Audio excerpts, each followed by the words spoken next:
when I look to Alcaraz and Sinner, sometimes I'm questioning myself, like, how are you ever going to beat those guys? You know, like if you see the level those guys put for 4 or 5 hours, the French Open final, well, it's almost unreachable. At the same time, I'm someone who I believe very strongly in myself. I back myself against a lot of players. I always had this mentality of I don't really care. I just go out there and do my thing, and I believe I will have a chance. It also get addictive, to play Sinner and Alcaraz. At some point, you also don't want to play them too much, but to compete with these guys, to see where you at, to see where your level is at, to see what you need to improve, how these guys put your game, like within 3, 4 games, they just open your whole game. It's refreshing at some point. It can hurt on the other point, but it helps. I still believe like you learn so much from losing matches and looking at matches. And I feel like with Sinner, you know what's coming. Like he does it unbelievable well. Like he's the best player in the world. But at the same time, he doesn't have the net skills and the net game that Alcaraz has. He doesn't have the drop shot. He doesn't have the backhand slice.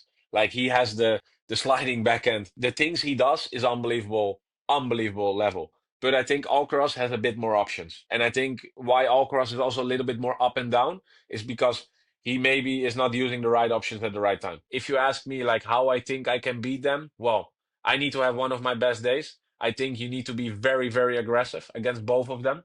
You need to serve extremely well. You need to play hit and charge, get them out of that rhythm. I think what they do so well is every match they play, they make the match about their own terms. It's on their terms. You know, the match is about Yannick, the match is about Carlos.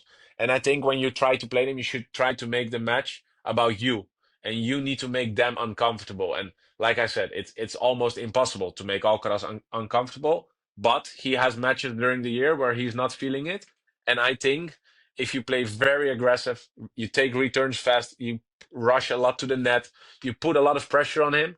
I think that's the only way to beat them. Like I'm not gonna beat Alcaraz and Sinner from the back. That's what I know for sure.